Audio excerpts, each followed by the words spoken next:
is up, YouTube? It is Drex and I'm back with another video. Now before I get started, I want to give a shout out to Brotherhood or Not. He actually encouraged me to continue to do these kind of videos because he liked the very first video I did and he said you should continue to do these. So I said, why the hell not? Let's keep this going. If you're new to my channel, please make sure you like this video. If not, please look around, check out my content from the past, and then if you're interested, please subscribe to my channel for more awesome content in the future. But overall, I just want to give you guys another top 10 of crappy games I actually enjoy, so let's get to it. So first off, I'm going to start off with Dragon Ball Z Sagas. Now, we understand this game was pretty rushed, and it was kind of developed a little bit poorly, but it is a guilty pleasure for me in a lot of ways, especially if you're playing it co-op. If you play this single player, it kind of can get boring fast, but it's very enjoyable when you're playing it co-op. But it is a guilty pleasure for me. I don't think the game is completely that bad. It does tend to follow the stories, starting with the Saiyan saga all the way up to the Perfect Cell saga, so that's kind of a plus for me. But the thing is, you can beat this game in a day, and when I mean like within a day, I'm talking about like the maximum amount is 3 hours. But the versus mode is kind of interesting and other features that it offers. But nevertheless, I think this game is still pretty enjoyable. It's not as bad as a lot of people make it out to be, but it is one of the crappy games I enjoy, so that's why I have it on the list. Now this one is very interesting for me. Backyard Wrestling 2. I remember a friend of mine that actually brought this game over while we were in elementary school, and he and I had a great time playing this. I think I was more excited because Vampiro and New Jack were on the roster, and I grew up with ECW and WCW, so I'm very familiar with those wrestlers.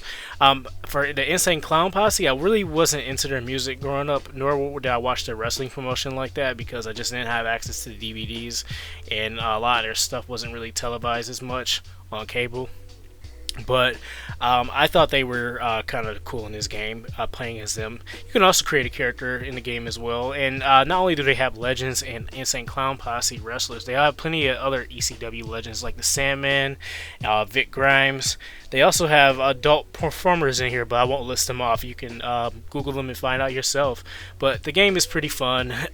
It's not as bad as a lot of people make it out to be. It's not really meant to be taken serious, and I think for the most part it's enjoyable, especially into wrestling games. So I definitely have this on the list for one of my top 10 crappy games that I enjoy. I love the Bad Boys film franchise. I grew up with them. One of my favorite ones of the series is Bad Boys 2. So a year after Bad Boys 2 comes out, Miami Takedown is announced. So as a kid, I'm going to think that the game is based right off of that movie. No, it wasn't. It was a whole new story, which is cool, but I couldn't help but laugh at the dialogue. It's very cheesy. The graphics are horrible, but it's still a guilty pleasure for me. It's actually an enjoyable game if you actually sit down and give it a chance. It's really, the mechanics aren't that bad. The gameplay is like pretty smooth, but it can get clunky at times. But nevertheless, I think it's pretty good. I think it's a very fun game to play, especially if you just wanting to kill time and just have a good laugh. It's definitely a great game to play. So that's why I have it in my top 10. So before you guys judge me in the comments, and I know damn well you guys are, hear me out. The reason why I rented this game, because I did not know what the hell the Triple X stood for at the time. Keep in mind, I was 9 years old. And the only reason why I rented this game was because Dave Mirra endorsed it. I remember the commercial for it on Adult Swim back in the day. Now, the reason why I played this and I rented it because I thought this was a Dave Mirra Freestyle BMX game. I thought it actually was like a sequel to Freestyle BMX 2 because I was really into those games a lot as a kid growing up. What 90s kid wouldn't be? But when I got home, I realized what I had rented it. My mom had me return it right away afterwards the next day. But for the most part, I went back and played it as an adult. It's still funny as hell. It's hilarious. It's no way in hell that I can take this game serious, and it's low, especially with the live action clips and the graphics. But if you're into this kind of game and you like the content that's in it, go for it. But for me, I just play it for humorous reasons, so that's why it's on my top 10 list of crappy games. Oh boy. So the PlayStation 2, the Xbox, and the GameCube era are most notoriously known for having a movie-based game from almost every damn movie that came out. When they did The Matrix, I was actually excited as a kid. I remember mowing plenty of lawns to actually get this game, and I was like super excited to get it. So my mom takes me to Walmart, and I get the game, and I come home. It's the exact opposite of how I actually felt when playing this. But as I got older, I actually was able to enjoy this a little more. Now, though it is clunky as hell and the controls are kind of off, I still enjoy it. I actually enjoy playing both as Ghost and Niobe's characters. There's a lot more in this game that Atari had to offer besides the mechanics. I think it was just rushed, and it's kind of the same story with a lot of these movie-based games. They have a short deadline. They're supposed to release right before the movie actually comes out, or they're supposed to have their own stories. And I actually kind of respect Atari for going in a different direction instead of basing off the movies. But I actually went back and played this a few years back, and of course my favorite level in the game is like the vampire level. Who doesn't enjoy that one? But I like it a lot. But it's one of my favorites, and it is a guilty pleasure for me. That and Path to Neo. I'm actually going to, if I ever do another one of these videos, I will mention Path to Neo in the next one.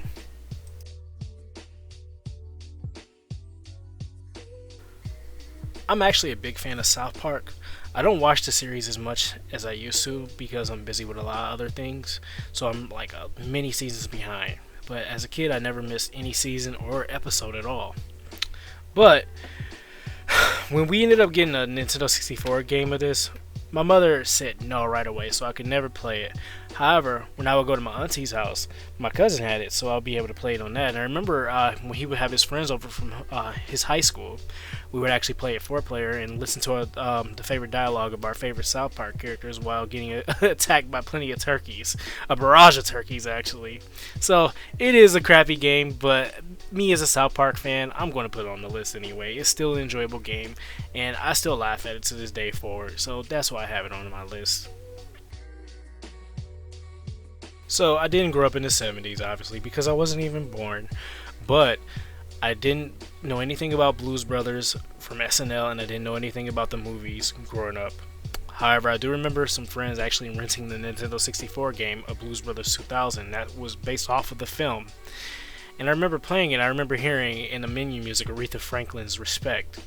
And I was like, oh, that's kind of cool. So I remember playing it, and I think the furthest I got in this game was all the way up to the insane asylum level where I had to fight this big nurse. And I remember just like really like feeling so cringe playing this and like so bored afterwards. But going back and playing it now, it's not as bad as a lot of people make it out to be. I don't think it's really that terrible. It just was another one of those movie-based games that was put in a bad situation and was on a short deadline. But I think the game is pretty enjoyable. I still enjoy it every now and then. So if you guys been rocking with my channel for a minute, you know that I'm a big Mortal Kombat fan. I enjoy all the Mortal Kombat games, including this one, Mortal Kombat Special Forces. A lot of people actually shut this game down, and even Ed Boon himself does not want to be associated with this game. I think John Tobias actually left the company over at Midway around this time, around the time this game actually came out. In all honesty, yes, the levels are poorly designed. It is terrible, but I actually enjoy it. The reason why I enjoy it because it reminds me a lot of Fighting Force, and a lot of people actually crap on that game too. But I enjoy Fighting Force, so it does feel like a knockoff of Fighting Force to me, honestly. But hey, it's one of my favorites. Now, I was never a big fan of the Charlie's Angels movies growing up as a kid, but the Charlie's Angels video game, on the other hand, oh man. This one is very horrible. It's clunky as hell, it's all over the place, but it still is a fun game. I actually recall a buddy and me renting the game from Blockbuster and spending the whole night beating it, and then returning it to Blockbuster the next day. Because we were just so overwhelmed with how terrible the game was, but how much fun we had laughing at it. But if you got, like I said before, if you have time to kill, this one can really take a load off. I personally can't play this game any longer than an hour. I tried to do it. I tried to find in my system to try and beat this game again, but I just can't do it without laughing too hard and without getting without cringing.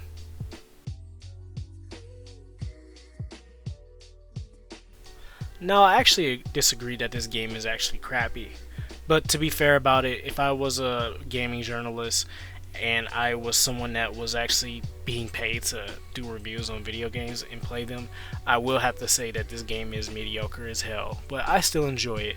It does feel like a carbon copy of Maximum Carnage. I will be honest and say that as well. And it is repetitive as hell. It's nothing, no cutscenes like Maximum Carnage. But the music is on par.